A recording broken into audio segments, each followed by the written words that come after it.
सुप्रभात विद्यार्थियों, स्वागत है पुनः कक्षा 10वीं के विद्यार्थियों का। और बच्चों, आज आप पढ़ने वाले हैं तत्पुरुष समासः, और इसमें आप पढ़ेंगे आज विभक्ति तत्पुरुष समासः। आप देखते हैं प्रथमा विभक्ति से सप्तमी विभक्ति पर्यंत होती हैं, जिसमें से आप इस भाग में द्वितीयातः तृतीया विभक्ति पर्यंतम, अर्थात द्वितीया और तृतीया विभक्ति में तत्पुरुष समास का कैसे निर्माण होता है वो आप अभी आज इस कक्षा में अर्थात इसके भाग 1 में पढ़ने वाले हैं, और भाग 2 में आप इसके आगे की विभक्तियों का तत्पुरुष समास किस तरह होता है ये देखेंगे। चलिए हम प्रारंभ करते हैं। और बच्चों देखिए, सबसे पहले समासस्य सामान्य परिचयस्य स्मरणम, जो हमने पहले पढ़ा हुआ है, समास का सामान्य परिचय कर लिया जाए। एक बार हम जल्दी से करते हैं। देखिए, समासे प्रथमम पदम पूर्व पदम, समासे अन्यम पदम उत्तर पदम। दो पद होते हैं, पूर्व पद और उत्तर पद।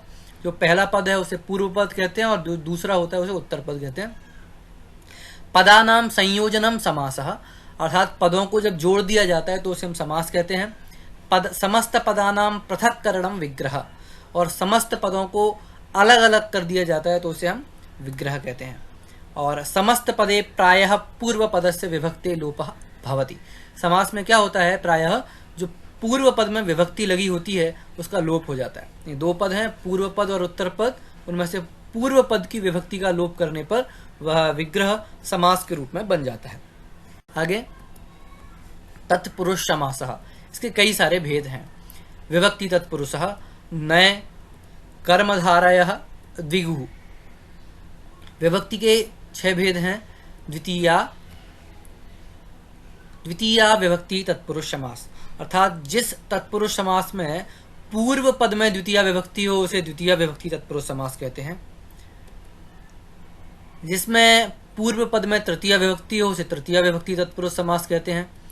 जिसके पूर्व पद में चतुर्थी विभक्ति हो उसे चतुर्थी विभक्ति तत्पुरुष समास कहते हैं।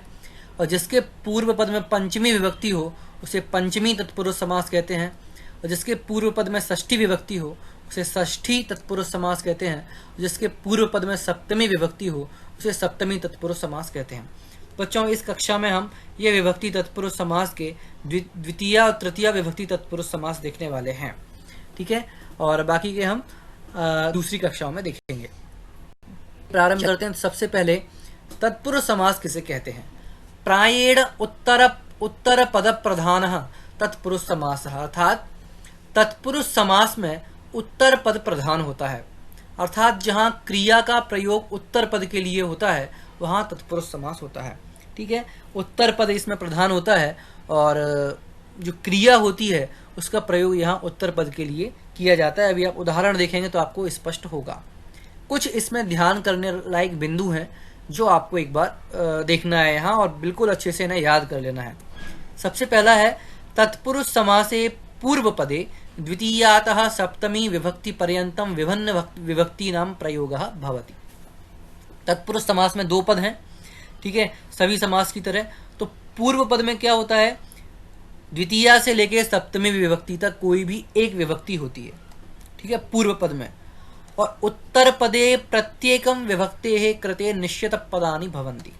और उत्तर पद में क्या होता है, अभी आप आगे देखेंगे, द्वितीया विभक्ति के लिए कुछ निश्चित शब्द हैं जो कि उत्तर पद में होंगे द्वितीया तत्पुरुष में।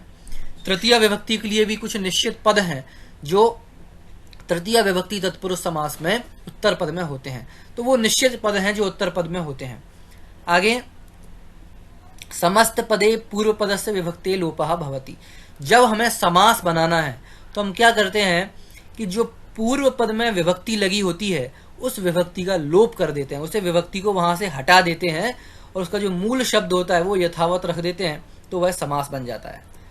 और पूर्व पद में जो अगर हमें विग्रह करना है तो हम क्या करेंगे, तो पूर्व पद में हमें विभक्ति लगानी होती है, क्योंकि हमने समास करते समय जो विभक्ति हटाई है बस वही विभक्ति लगानी है, तो वह विग्रह हो जाता है।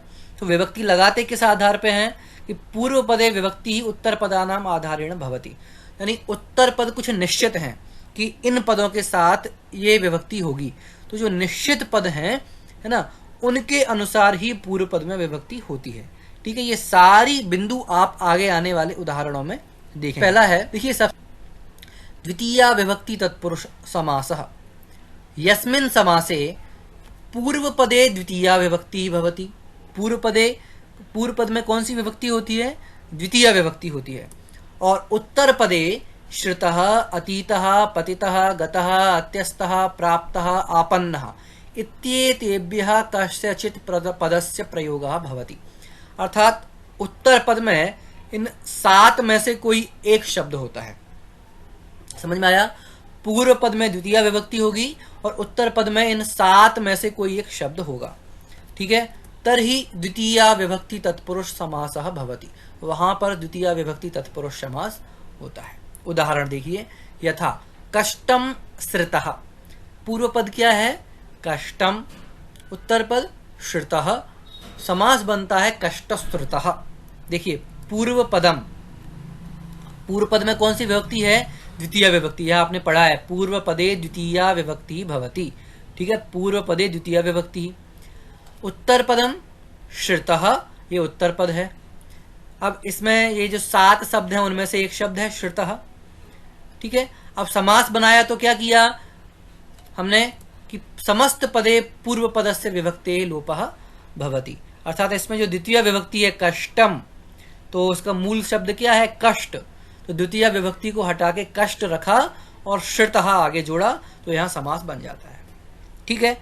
समास बनाने की यह विधि है। इसी तरह से यदि आपको प्रश्न पत्र में कष्टश्रुतः या आपको कहीं भी शब्द मिलता है कष्टश्रुतः और इसका विग्रह करना है तो क्या करेंगे आप?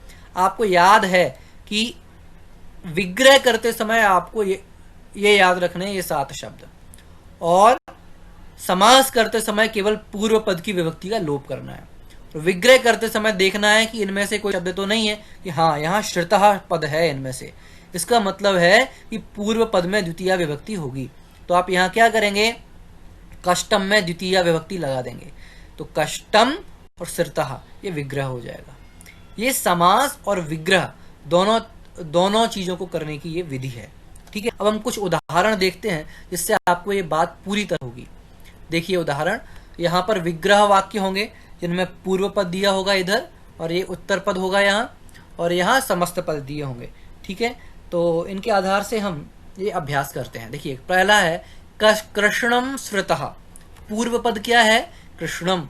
उत्तर पदम श्रुतः। तो समास बनाते समय क्या करना है? पूर्व पद की विभक्ति का लोप करना है। तो क्या बन जाएगा? कृष्ण श्रुतः। इसका हिंदी में अर्थ होता है कृष्ण के सहारे। दुखम अतीतः। पूर्व पद क्या है? दुखम। इसकी विभक्ति का लोप करेंगे तो क्या होगा? दुख आगे अतीतः। इन दोनों को जोड़ देंगे हम तो हो जाएगा दुखातीतः। नरकम पतितः। पूर्व पद नरकम, उत्तर पदम पतितः। नरकम की विभक्ति का लोप करेंगे तो समास बन जाएगा नरक पतितः, अर्थात नरक में पड़ा हुआ। अगला है ग्रामम गतः। ग्रामम पूर्व पदम, उत्तर पदम गतः। पूर्व पद की विभक्ति का लोप करेंगे अर्थात विभक्ति को हटाएंगे तो क्या बनेगा? ग्राम गतः। शरणम आगतः। शरणम पूर्व पदम शरणम, उत्तर पदम आगतः। पूर्व पद की विभक्ति का लोप करेंगे तो क्या बनेगा? शरण आगतः। आ और आ जुड़ जाएंगे तो शरणागतः, अर्थात शरण में आया हुआ। आगे देखिए, कूपम अत्यस्तः। कूपम मूल पद क्या है इसका? कूप। ठीक है? उत्तर पद पूर्व पदम कूपम, उत्तर पदम अत्यस्तः। और इसमें से आप विभक्ति का लोप करेंगे तो मूल पद रखेंगे कूप अत्यस्तः, कूपम कूपात्यस्तः। ठीक है? इस तरह से बन जाएगा। आगे शरणम प्राप्तः, है ना? तो ये पूर्व पद क्या है? शरणम, उत्तर पद प्राप्तः, तो क्या बन जाएगा? शरण प्राप्तः। सुखम प्राप्तः। पूर्व पद क्या है? सुख, उत्तर पद प्राप्तः। सुखम में से विभक्ति का लोप करेंगे तो हो जाएगा सुख प्राप्तः, अर्थात सुख प्राप्त किए हुआ। संकटम आपन्नः। पूर्व पद क्या है? संकट, संकटम, और उत्तर पद आपन्नः। इसकी विभक्ति का लोप करेंगे तो क्या होगा? संकट आपन्नः, संकटापन्नः। इस तरह से ये बनेंगे यहाँ। ठीक है? देखिए, अब अभी तक हमने क्या देखा इसमें कि ये जो पूर्व पद हैं, ठीक है, ये जो पूर्व पद हैं इन सब में कौन सी विभक्ति है? द्वितीय विभक्ति है। अब जब हमने ये जब समास बनाया, यहाँ समास बनाया, समस्त पद बनाया, तो क्या किया कि इनमें ये जो द्वितीय विभक्ति थी, ये जो सारे वाइट अक्षर दिख रहे हैं आपको, इनमें जो द्वितीय विभक्ति है उसका सबका हमने लोप कर दिया। कृष्णम से कृष्ण, दुखम से दुख, नरकम से नरक, ग्रामम से ग्राम, इस तरह से द्वितीय विभक्ति का लोप किया और पीछे वाला जो पद है, उत्तर पद है, उसको जोड़ दिया तो समास बन गया। ठीक है, समस्त पद बनाने की यह विधि है।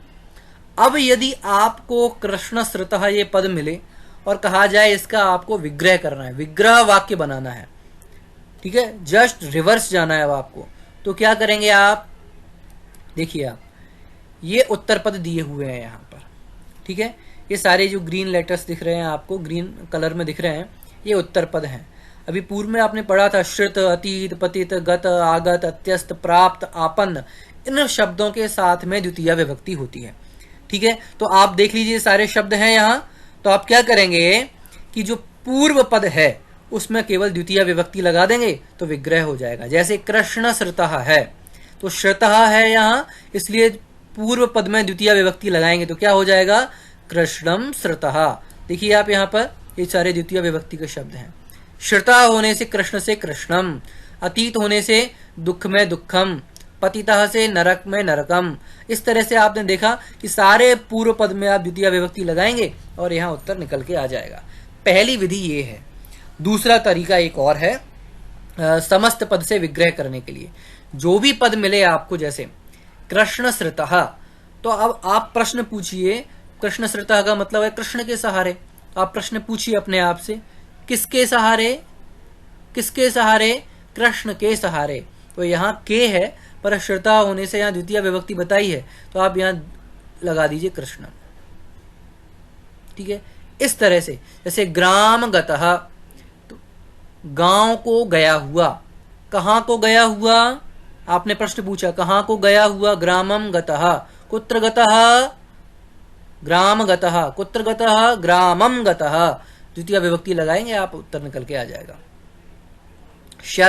शरणागतः, यानी शरण को आया हुआ। ठीक है, कहाँ आया हुआ? शरण, तो शरण में आप द्वितीय विभक्ति लगाएंगे, शरणम आगतः। इस तरह से आप देखिए इनके जो विग्रह हैं वो किए जा सकते हैं। फिर से एक बार कहता हूं आपको, फिर से याद करिए आप, यदि विग्रह वाक्य दिया हुआ है तो समास बनाने के लिए केवल पूर्व पद की विभक्ति का, इनकी विभक्ति का लोप करना है तो समस्त पद बन जाएगा। और यदि समस्त पद दिया हुआ है, विग्रह करना है, तो क्या करेंगे हम? हमें जो पीछे का उत्तर पद, जो उत्तर पद है उसे देखना है वो क्या है और उसके साथ कौन सी विभक्ति आती है। यानी जब उत्तर पद में ये होता है तो पूर्व पद में क्या विभक्ति होती है, ये हमें याद कर लेना है। ये हमने पहले आपको बताया हुआ है। तो श्रुतः के साथ, अतीत के साथ द्वितीय विभक्ति होती है, इसलिए जब आप अलग करेंगे तो अतीतः और दुख से हो जाएगा दुखम। ये विधि है इनको समास और समास विग्रह करने की। इस तरह बच्चों ये द्वितीय तत्पुरुष समास हुआ। इसके बाद हम आगे तृतीया विभक्ति तत्पुरुष समासः। यस्मिन् समासे पूर्व पदे तृतीया विभक्ति, जैसे पहले द्वितीय विभक्ति थी वैसे पूर्व पदे तृतीया विभक्ति भवति। ये समास में पूर्व पद में तृतीया विभक्ति होती है और उत्तर पदे पूर्व, सदृश, सम, कलह, ऊन, भिन्न, छिन्न, सहित, दष्ट, विद्ध, हत, दग्ध, युक्त, लिखित इत्येतेभ्यः कस्यचित् पदस्य प्रयोगः भवति। यानी उत्तर पद में इनमें से जो पीले अक्षर लिखे हुए हैं इनमें से कोई एक पद होता है तो वहां क्या होगा? तर्हि तृतीया विभक्ति तत्पुरुष समासः भवति। ठीक है, देखिए आप उदाहरण इसका, यथा रामेण सहितः। ठीक है, तो यहाँ क्या बना? समास बनाने के लिए क्या करना है? पूर्व पद की विभक्ति का लोप करना है। रामेण बनाया राम शब्द से, तो राम सहितः ये बन के तैयार हो जाएगा। ठीक है, आगे देखिए यहाँ, ये पूर्व पद में कौन सी विभक्ति है? तृतीया विभक्ति। जब समास किया तो क्या किया? इस तृतीया विभक्ति का लोप किया तो राम सहिता हो गया। ठीक है, और ये सहित यहाँ उत्तर पद है। विग्रह करते समय क्या करेंगे हम? सहित होने से पूर्व पद में तृतीय विभक्ति होगी, इसलिए आप बना देंगे रामेण सहितः, तो वहां विग्रह हो जाएगा।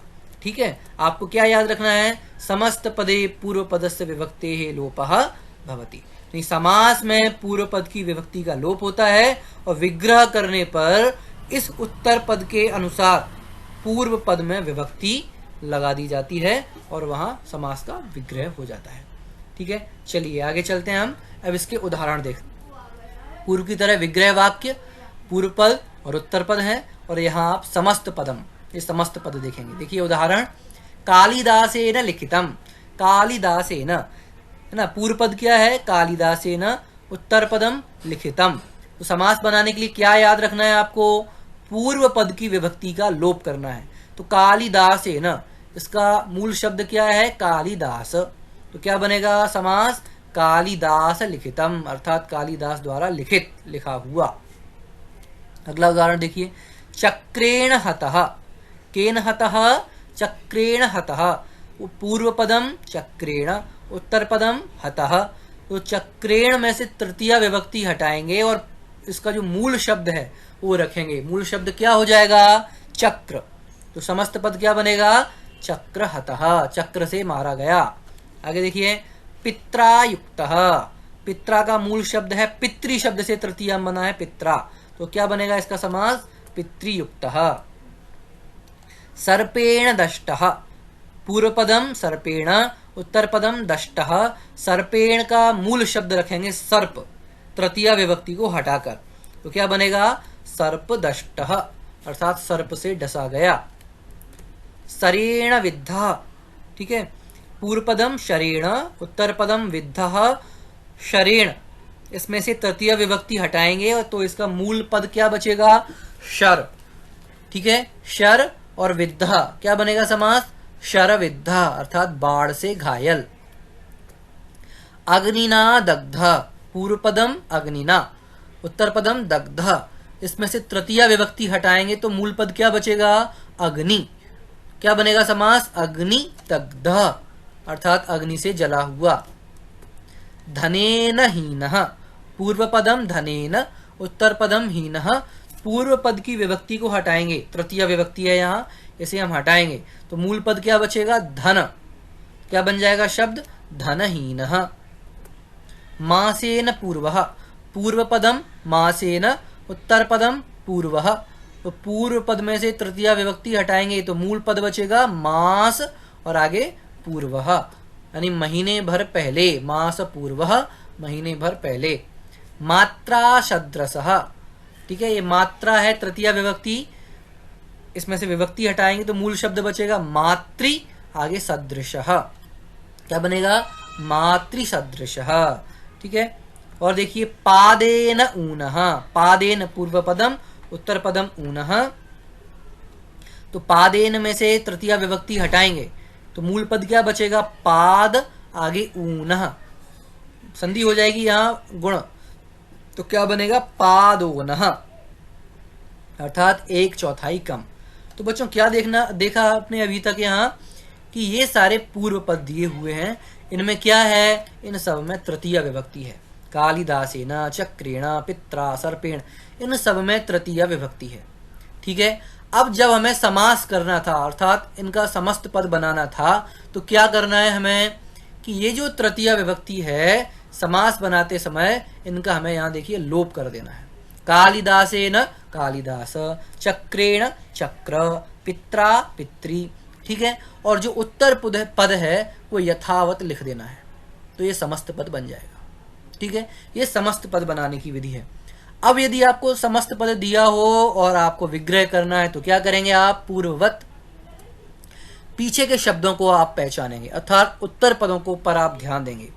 लिखितम, हतः, युक्तः, दष्टः, विद्धः, दग्धः, हीनः, पूर्वः, सदृशः, ऊन, इन शब्दों के साथ अर्थात उत्तर पद में ये पद होने पर पूर्व पद में तृतीया विभक्ति होती है। ये आपने पहले पढ़ा हुआ है। तो अब आप विग्रह करेंगे तो क्या कर देंगे, लिखित के साथ पूर्व पद में तृतीया विभक्ति होगी, तो कालिदास में तृतीया विभक्ति करेंगे तो क्या हो जाएगा, कालिदासेन। हतः के साथ चक्र में तृतीया विभक्ति होगी तो चक्रेण, है ना। हीनः है ये शब्द, उत्तर पद हीना होने पर पूर्व पद में तृतीय विभक्ति लगाएंगे, धनेन हीनः। उत्तर पद पूर्वा होने पर इसके पूर्व पद में तृतीया विभक्ति लगाएंगे तो मासेन पूर्वः।